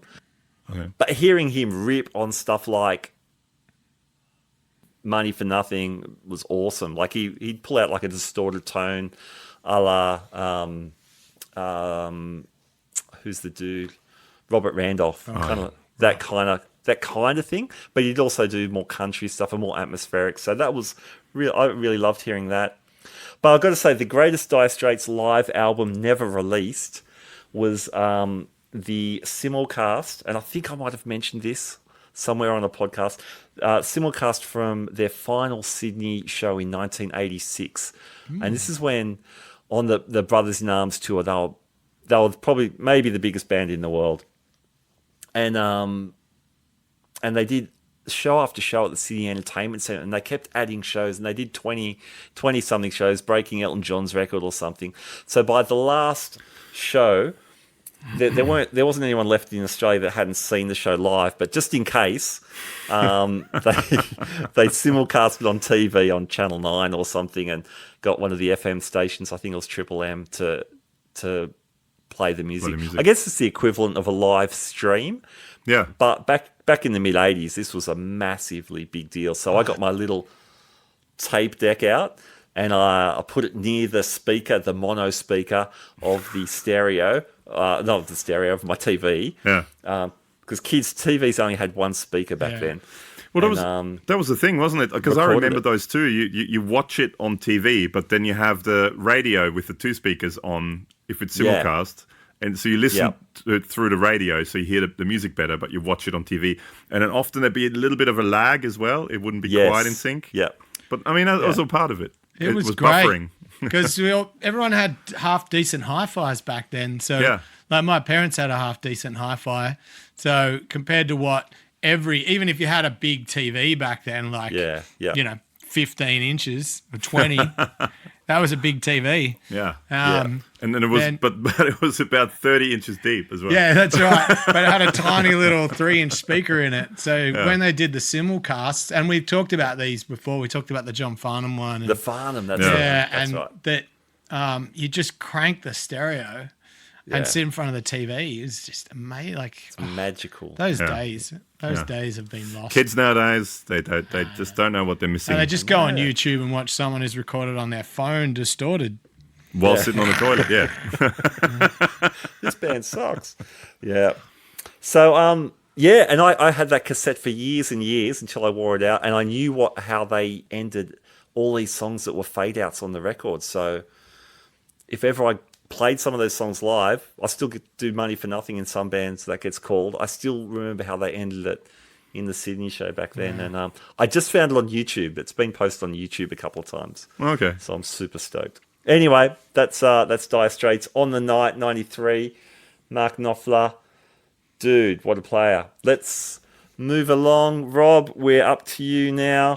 You've got something special to toss in the mix now. I do. So because we were talking about live albums, I put it to our followers on my Living in the 70s Facebook page for them to vote for their favourite live album of the 70s. And I put up for grabs a little merch pack for people who voted, and if they voted for the winning one. So I'm happy to announce that the winning album, which I knew would be the case when we started, and Matt, you were onto this on the comments section too, was Neil Diamond's Hot August Night. Yes. It won by twice as many votes as the second place, Deep Purple, Made in Japan. And then your selection tonight, Frampton Comes Alive, came in third. So the winner, I'll give Trixie Wilson a shout out. She won a T-shirt and a Living in the 70s stubby cooler. Yeah, Trixie. And we'll get that out to her. But thanks to everyone who voted and got involved in the discussion. There was some really great records put up, including Billy Thorpe's Live at Sunbury, Neil Young Live Rust, and yes. The Rolling Stones Get Your Ya-Ya's out. So that got quite a few votes too. And unfortunately, with one vote, is my next album. How's that for a segue? Was that what were you the vote? No, I abstained from voting. Before we get to your one vote album, Rob, thanks for doing that. That was awesome seeing all those records and so many living in the 70s fans jump in. It was unreal. So I just wanted to join in. I wasn't trying to win anything, but I did want to just push Neil Diamond over the line. The reason being, if I could just quickly indulge myself, is that every Christmas my family went to holidays, same place, same caravan park in our pop-up caravan. We had a big old caravan. It just lived at the caravan park. We never took it anywhere. And on rotation, every night, on a cassette player that just went on loop, was Neil Diamond's Hot August Night. So I would hear that. Oh, yes. Oh, man. I'd hear that album 3 or 4 times every night on holidays. We'd never play it when we were at home. It was just Christmas holidays, couple of weeks.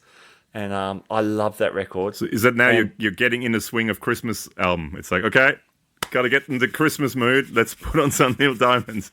Did you put a sticker over it that just said Hot December Nights? Yeah, we did. That's what we did. Yeah, and then I thought so. It was Makes great. sense. So barbecue dinner, then you play cards until midnight and just listen to Neil Diamond. But that's when I realised, I thought, what's he saying? Because he says all like good Lord and all these really cool things. But throughout the night, he's gone, Richie, or take it rich. And he's talking about Richard Bennett, the lead guitarist. Yeah. Uh-huh. And I just thought that was the coolest. You'd say Richie and then Richie. That's great. Anyway. Richard Bennett ended up playing with Mark Knopfler for many, many years, as well as his sideman, as his solo career.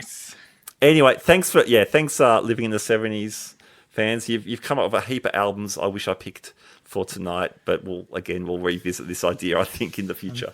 But now we're going to do one that you guys didn't want us to do. What's the one vote one? Well, one vote, a very astute follower of living in the 70s, obviously of like the highest class and taste that there is. But yeah, my last pick was Led Zeppelin's Song Remains the Same. Obviously it's a more famous film than the record. The record was released as a soundtrack.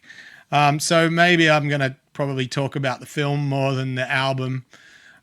Because how can you go past John Bonham in a drag car, John Paul Jones dressed as movie. Like, the Knights of the Round Table.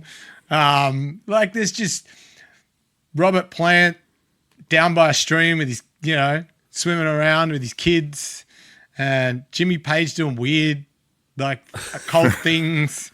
It's a crazy film. Oh yeah, but I've never seen it. Really? Oh man, you got to get into the No Quarter. Start there. Okay.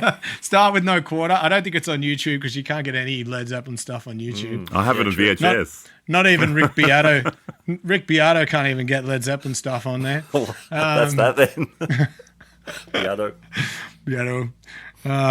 Check out Little Stinkers, by the way. Yeah. The new Kid Rock with Monster Truck. Yeah.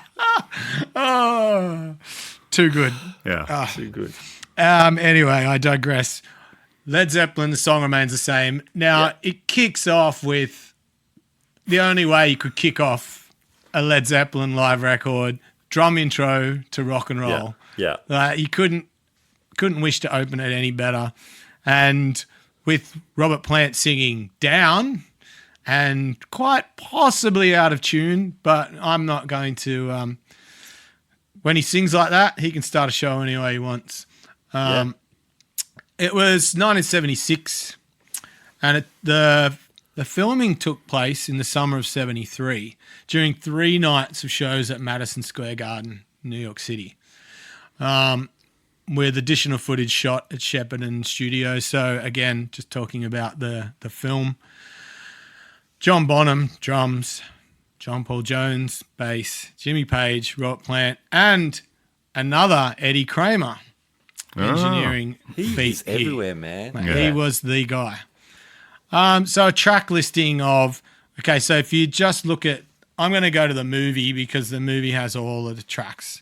Rock and Roll, Black Dog, Since I've Been Loving You, No Quarter, Song Remains the Same, The Rain Song, Dazed and Confused, which that goes off into some weird places And visually horses, as well. is that the one where they then the horses riding Yeah. mid-song and stuff? Yeah, Yeah. it's trippy. Stairway to Heaven, Moby Dick, which is, John Bonham in his drag car. And I think Jason makes a little appearance in there. Oh, really? It's been a while since I've seen it. Heartbreaker, and close out with Whole Lot of Love and massive powder kegs of fireworks. It's crazy. Surprised no one died. But for me, the picks that Jimmy in the intro of Since I've Been Loving You cemented to me that I wanted to play guitar. And Wow, awesome. visually, the guitar sounds great. It's that in-between sort of out-of-phase Jimmy Page sound, quintessential thing that everybody wants. And there's really weird psychedelic video effects of him splitting, into 2 and into 3. And it's State killer. of the art 1972 State of the effects, art. There's some ones during Stairway to Heaven, I think, where Robert Plant, they're doing the mirror effect where it goes into himself. So he just ends up like 2 legs and a massive torso in the middle. And it's a snapshot of the time and what these guys were into. And but they mostly play great, mostly together. But it just captures a time. Yeah. And there's not much of the Led Zeppelin stuff out there. A lot of it never saw the light of day for whatever reason. It wasn't great, or there were issues with the recordings. But as far as live video footage with quality audio, this is the thing, Oh, from those days, yeah, absolutely. It's really well recorded. It's clean. Rhythm section's killer. And they hold everything together as usual. And, Jimmy's known as not being the most consistent live player. Does he make mistakes? Yes. Is he sloppy? Yes. Yeah. But he's Jimmy Page and no one else does it like him. Oh. And this is a good show for him. I think if you're going to get into Led Zeppelin, if you're not already into them, and you want to see what their live show is like, I think this captures it brilliantly. And it is a live record. From all the things that I went to, there's no real mentions of overdubs. It seems that it was basically done. There's a 2007 reissue where it was remixed and mastered and a few extra tracks added. But look at the name. So Bob Ludwig again, remastering. Yeah. Jimmy Page produced it. Kevin Shirley remixes it, as well as Eddie Kramer. I'm not sure if he had much to do with the 07 reissue, but Kevin Shirley, he's he is the go-to rock producer at the moment for that sound. The big sound. So that included non-album releases: Black Dog, Over the Hills, Far Away, Misty Mountain Hop, Since I've Been Loving You, The Ocean, and Heartbreaker, and features liner notes by Cameron Crowe. Oh, wow. So you can pick that up and get a few bonuses from that. But yeah, just a great record. What are your thoughts on this record, Matt? Well, same thing. I guess touching on what you said there, like, sorry, English, second language. It's just, hang on. How do you say it? What the? Everyone needs a drink right now. All right. Yeah, similar to what you're saying, Jimmy Page, his reputation as a live player, but I don't know, I reckon he sounds massive on this. And there's some obviously live bits, but I always like hearing those things on a record. Makes it more interesting. It gives a character. Yeah. I mean, it's not as tight as Kiss Alive, sure. No problem. We all get that. But I reckon he sounds great. He's got a swagger in his playing. So if he's going for it and he's not joining every single dot, it's fun for me. I love it. Yeah. How about you, Gabor? Much Led Zeppelin in there for you? I love Led Zeppelin. Yeah, I'm a fan of Led Zeppelin. No Quarter actually was. I was almost thinking about doing No Quarter for this because that was again that actually got me into Led Zeppelin. No Quarter. Yeah. But yeah, I mean, yeah, he's a sloppy player. But I mean, he's Jimmy Page. I mean, the thing that sort of says it all to me with Jimmy Page, when you watch, it might get loud. You know that. Yeah. And you see a guy like The Edge. I mean, possibly one of the biggest bands of our lifetimes, almost, right? In U2. Yeah. And you see him looking at Jimmy Page playing some riff in front of him, and he's like, oh my God, this is Jimmy Page standing in front of me. I mean, just that says it all to me about Jimmy Page, you know. There's a guy who's on another plane to just about everyone else. Yeah. And if he's sloppy, he's sloppy. He can be sloppy because he wrote some of the greatest songs ever, I reckon. Yeah. So, but yeah, that whole movie, what a trip. Yeah. It's so bizarre. All this stuff that all of a sudden happens mid-song.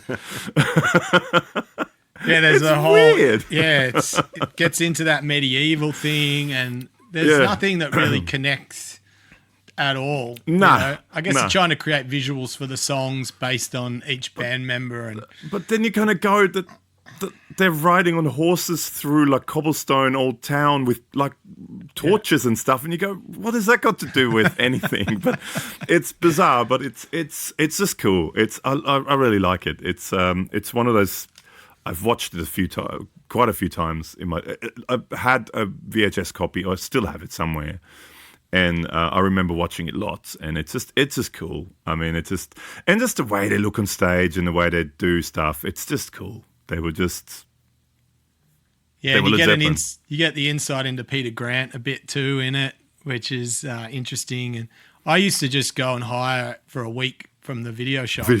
Like go down to the local video shop, hire that for a week, or I'd just get like 4 or 5 $1 weeklies and just sit at home and watch them. And that was one of them. And that's back in the days, kids, when you had to drive to a shop that would hire out videos, and you would take them home and watch them in really crappy quality on VHS. yeah, but no, they were good quality on, because they were the ones that video shops get were like better quality, thicker tape, just better everything than better resolution, all that stuff, because they had to last longer. But yeah, I don't know, like I guess the Excalibur thing, I was a huge fan of that movie when I was a kid. So having that in the movie was just like, oh, I'm getting 2-for-1 deal here. But the set list is killer. As I mentioned before, the recording of it's killer. Hit after hit, yeah. And it's Jimmy Page. You know? Just nothing more needs to be said, really. Exactly right, yeah. All right, well, not dissimilar to Led Zeppelin. We're up to our final album of the night, final live album, Gabor. You've got the floor, man. John Zorn, featuring the amazing Mark Rebo on guitar. So again, I thought I'd pick something that's a little bit sort of left of center, and maybe something that people may not know so much about. But it's an absolute killer band, and one of my all-time favorite guitar players. So the album is The Song Project Live. Now, John Zorn, for people that don't know John Zorn, I've probably talked about John Zorn a few times. I mentioned John Zorn a few times. Yeah. But he's basically a New York-based composer, performer with an insane output of music. I mean, the amount of albums he releases every year is insane. He has his own label. He writes just about any style of music you can possibly imagine, from the craziest electronic noise stuff to beautiful chamber music and everything in between. He has all these different bands that he picks and all sort of stuff. And but one of the things he's really well known for is the New York, what's called the New York downtown improvisational world. Mm-hmm. So he picks a lot of musicians, and there's a lot of improvisational music based that sort of comes out of it. Now, this album, the idea behind this live album was, so John Zorn was sitting having lunch with this guy, Jesse Harris. Now, Jesse Harris, for people that don't know, is a songwriter and lyricist. Probably best known, he wrote a bunch of the hits for Norah Jones. He wrote, what was it called? Don't Don't Know Why Didn't Come. that Don't Know first Why. record. Yeah. He wrote, he won a bunch of Grammys because he wrote 5 or 6 songs on that album. Come Away With Me, I think the album was called. Yeah. Is he the bass player on that record? No. The bass player on that record, I think, was her boyfriend. Okay. Whatever. He was. No, I don't think he played. He played some guitar on the recording, but Okay, I don't think he ever performed with her live. But so he wrote Don't Know Why. He wrote a bunch of those hits. Excuse me. That's what he's probably best known for. So John Zorn and him were sitting having lunch, and Jesse Harris was talking about how being a songwriter and working for labels and stuff like that, very often he gets songs given that are complete songs, and there's even melodies there, and he's just asked to write lyrics. So that gave John Zorn an idea, because a lot of John Zorn's music is instrumental music.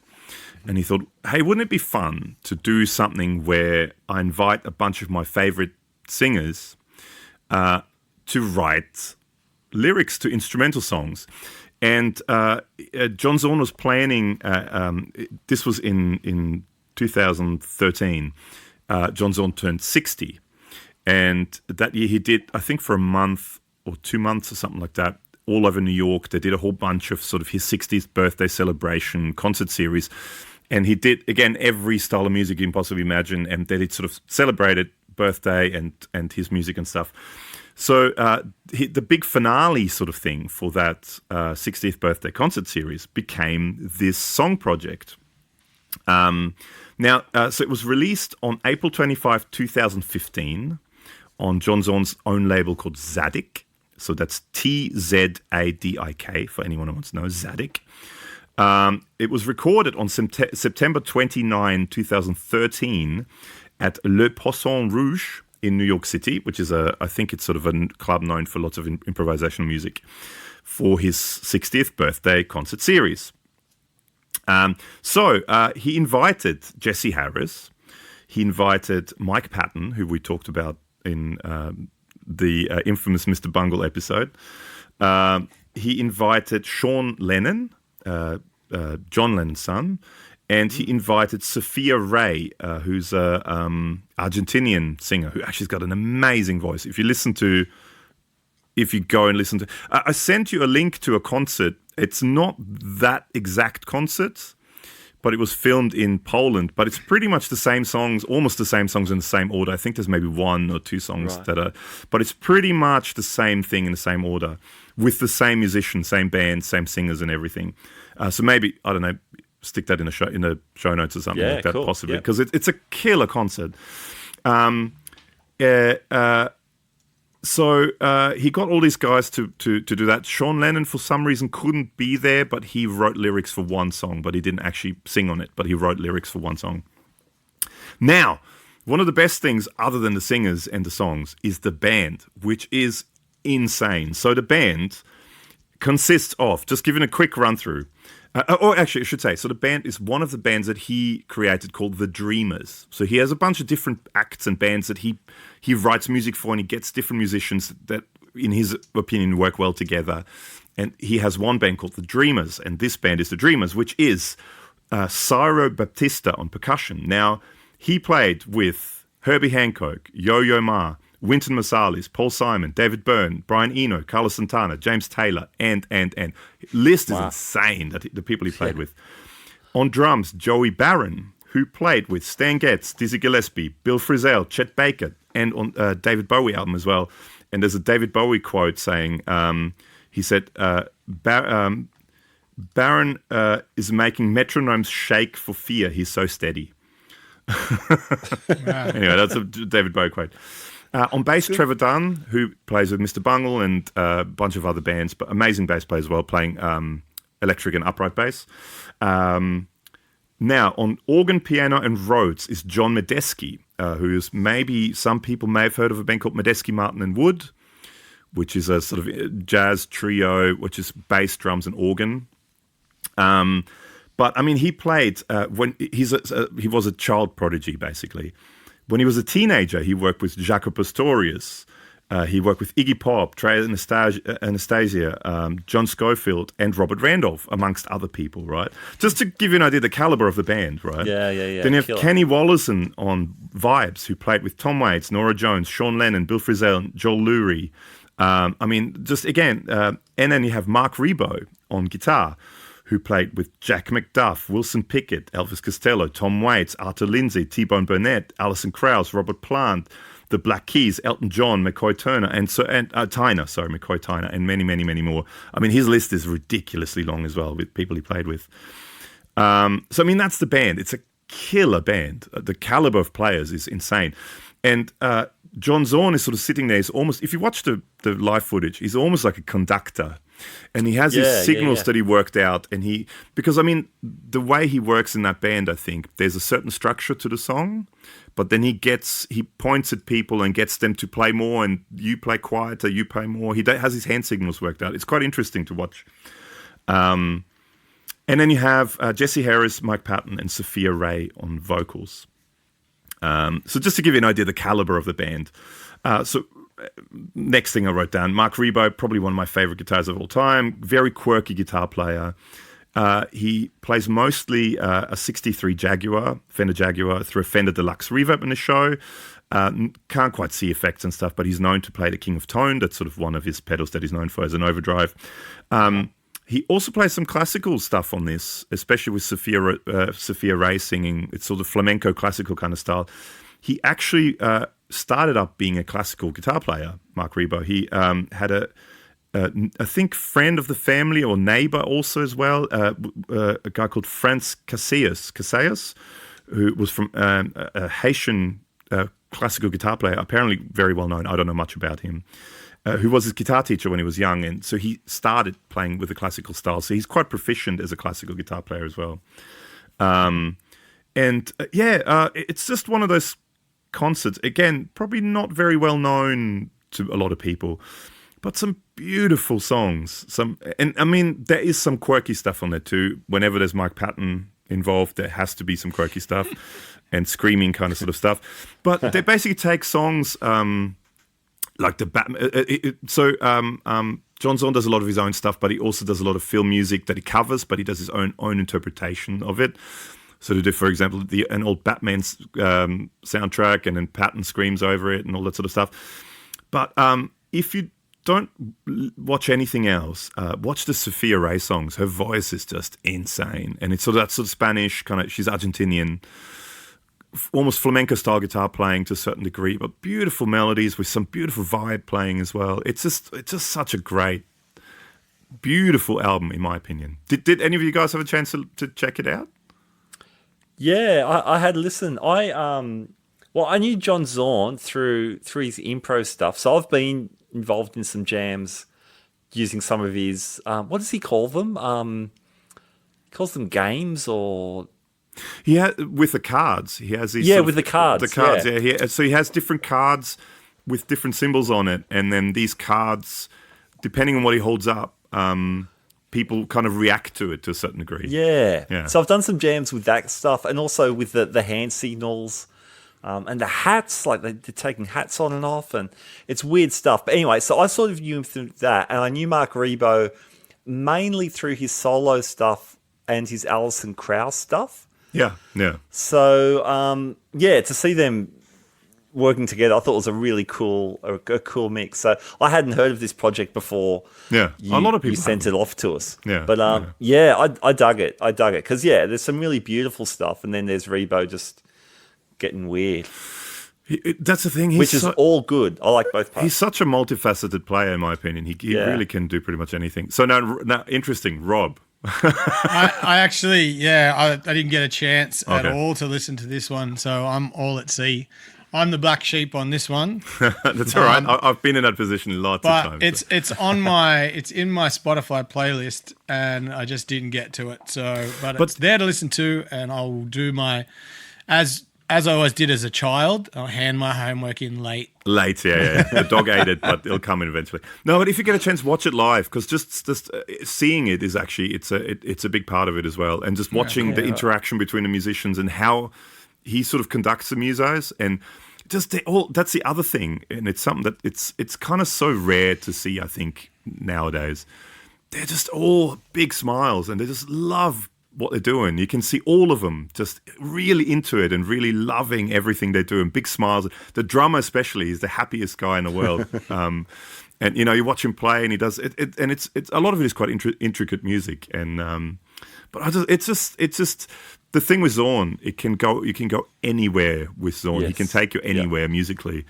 And that's sort of one of the things I really love about it. I think maybe people slowly start to find out, maybe to a certain degree, what sort of makes me tick. But for me, it's always variety and not doing things that are different and doing things, sort of changing it up. And I mean, he changes it up more than anyone else.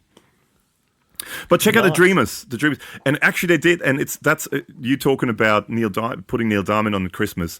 The last few, maybe 4 or 5 years, yeah, something like that. One of the Christmas traditions at my house is, so John Zorn and the Dreamers did a Christmas album. Wow. And it's really beautiful versions of Christmas kind of songs with Mike Patton singing on it, some of them, and some of them just playing guitar.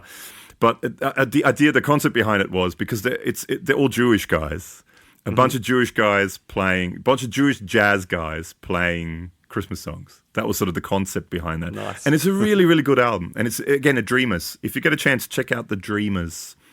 And there's also Bar Kopka. That's another really good band of his, of John Zorn's, to check out. Very cool. Well, we've covered 11 live records. I don't reckon we've ever heard a collection like this before in the history of musical commentary / criticism. Yeah. And good job, fellas. Rob, this was such a good idea. And yeah, thanks, Rob. as I've said, we will have to do this again because there's a gazillion other live records. Hey, if you're still listening at home, shoot us. Well, it's been a long show. I think a great show, but yeah, if you're listening at home, if there's an album we haven't covered that you're like, what? How could you not cover that? Yeah, send in a note. We'd love to hear about that. All right, now Gabor, when you're not cranking up the Zorn around the Christmas tree, tell the nice people at home about what you do. So if you want to hear me talk even more than I do on this show, you can check out my YouTube channel called The SuperFunAwesomeHappyTime Pedal Show, all one word. Actually, the is separate, but everything else is one word. It's myself and my friend Alex, and we review pedals and guitars and amps and just general fun banter and gear nerdiness. It's great, man. It's a great show. It's a very good show. Thanks, Gabor. And Rob, when you're not renting out, the song remains the same for a week at a time. Oh man, what are you can doing? I do that? Yeah, I'm out gigging, thankfully, luckily. And you can keep up with everything that I do at roadtripent.com. Actually had my first solo gig in almost 3 months because the band has been so busy. I haven't I haven't had any. So that was fun. Something different, but calluses. Like I play 3-4 nights a week and I still don't really have calluses, but after not playing acoustic and then doing a 4-hour gig last Wednesday, instantly, like third finger calloused. And it's so weird. The songs that I haven't played for ages, it was just first time around in the chorus, I would just forget a chord. And then the second time around, I know what that chord is now. And then it's just like, boom, boom. It's that whole, comes back to that live thing. I can see why they'd want to overdub, because there's never a time that you play a show that you're going to play it picture perfect. Yeah. And you just got to, it's funny, without notice, I was watching some podcast last night, Bonamassa, Nerdville one, talking to Marcus King, and they were talking about how, you play a gig and you'll feel like it's the worst gig you've done. You didn't play good. You didn't feel like you ever settled. And people will come up and go, that's the best show I've seen you do. Yeah. And then the ones where you think this is awesome and you're giving each other pats on the back, people come up and go, you were like, there was something off with you guys tonight, you know? It was, you can't. Have you had moments like that? Oh, yeah. Heaps of times. Heaps of times. There's the amount of times you sit there and you play the gig and there's nothing coming from the audience, nothing. And then you finish, and then at the end, and you kind of go, oh, that was so crap. And then you have, I don't know, 10 people coming up to you going, oh, man, that was so good. And, blah, blah, blah. And you know, totally surprising. And then other gigs where you're buzzing and you're going, and people were into it and everything was kind of cool. And then someone will, you know, the staff will sort of say to you, oh, that sounded a bit funny today, didn't it? Like, oh, thanks. But yeah, it happens so many times. Yeah. How about you, Matt? Well, yeah, I just got sent about 20 tunes from the Jimmy Barnes Cold Chisel show I do. The guy who runs the PA is also the singer, and he's running a Behringer X32, so he's recording everything as well. Yeah. And he's just gotten around to mixing them as like demos and things, and they sound surprisingly good. Because live, my philosophy is I just go for it, and I know some stuff will be sloppy and not everything will come off, but I just want to go at it at that moment. And not expecting to get sent a bunch of songs, you know, maybe some months later or something. Yeah. But I'm enjoying hearing the tracks back, and I'm glad I'm kind of going for it. And so far, nothing's been totally. But I mean, it's discouraging. It's funny that, because I mean, musicians, we are all our worst critics, our own worst critics. Yeah, We're such self-critical, cynical bastards. But it is a good thing to do if you can. Yeah. Like what you said, record your gigs and listen back, because there are moments where you think, oh, that was absolute genius what I did. And then when you listen back, you go, that didn't work. You know, that was. Yeah. And then you go, oh, I didn't feel that. And then you listen back and you go, that was really good. But you do learn. Occasionally I might mentor somebody a little bit, and you just go, just listen to yourself play. You know, that's how you get better. You go, you, as you said, you know, your own worst critic sometimes. And if you can be that kind of objective to yourself and go, oh, I need to fix that, or something doesn't work. It's a good way to learn without having to sit face to face with someone and them tell you, you know, being your own sort of editor and producer is a good skill to have. I used to always, back in the days when I used to play in a band a lot, and digital desks would come out, you know, and you could record without telling the other guys in the band, stick a USB stick in there and just record it all. Because as soon as you tell them, it'll be a horrible recording. And if you don't tell them, they go, oh, don't use that. Whatever you do, don't use that. But you listen back to it and it's really good. And one thing I started doing a little while ago, and I stopped, I should really do it again. When I played solo gigs, I just put my phone in front of me and just went live on Facebook and did entire sets live on Facebook, whether I screw up or not. You know, that's just the way it is. But the funny thing is, then you listen back to it, and more often than not, you kind of go, oh, you know what? Actually, I'm actually not that bad. You know, and it is funny how in the moment you are your own worst critic, by far your own worst critic. Oh, totally. I often hearing stuff back to that whole objectivity is really interesting, because often how I feel about how I'm playing or interacting with the band is what does everything sound like? What does the guitar feel like in this room? Is it a good sounding room? The recording doesn't care about that. No. You're just hearing, is my tone working? Yeah. That's good to be objective when you hear it back. You know, oh, am I too gainy? Am I not gainy enough? Oh, never not too gainy. Never not too not enough. Anyway, so all that kind of stuff, or you know how the guitar feels. But again, the recording doesn't care. Yeah. Doesn't care about that either. Yeah, and it's a good thing to like we use it for promo. So I don't like going into a studio and recording promo for the band pristine. Just take a minute of live, like 4 live songs into a minute with some video footage, and it's real. Like people, I think people want to see real these days, and that was one of the points they made on the Bonamassa podcast, was that when things go wrong, people can identify with that, and that becomes their favorite gig because, you know, they saw the guy amp clap out and someone run over and do that. I know when I saw Bon Jovi at Eastern Creek, the story that we had out of that was that the rain got in, blew a whole, 64 channel desk or whatever it was, and we're just looking up at the mixing tower while they unplug one, pull a second one up and put it on and repatch it, and then slowly it comes back. Yeah. And you go, man, that is amazing because the band didn't stop playing. Yeah. There was just vocals and acoustic guitar there for a little bit, and then a floor tom came back. And they're the moments where the band goes, oh, that was, that horrible, that went wrong. But for us in the audience, it was like, that was something real, and we watched special moment. Battle through it, and make some jokes and whatever. It was, Yeah.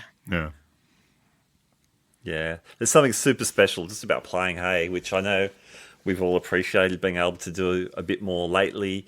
And when it's fragile like it is at the moment, it's an interesting dynamic because it's such a special moment. Those couple of hours on stage. All right, well, Gabor and Rob, guys, thank you so much. It's been a really cool show, and my thanks also to Fretboard Biology for sponsoring today's episode. Remember, you can subscribe to us on Apple Podcasts, Google Podcasts, Spotify, or wherever you podcast. We've got a whole bunch of other iconic albums we've been talking about on the show. My name's Matt Wakeling. You've been listening to the Guitar Speak podcast, and I always like to close with the words of wisdom from German rocker Michael Schenker of Scorpions, UFO, and the MSG, who once told me, keep rocking, keep on rocking. Keep on rocking, indeed. I'll catch you next time. Bye now.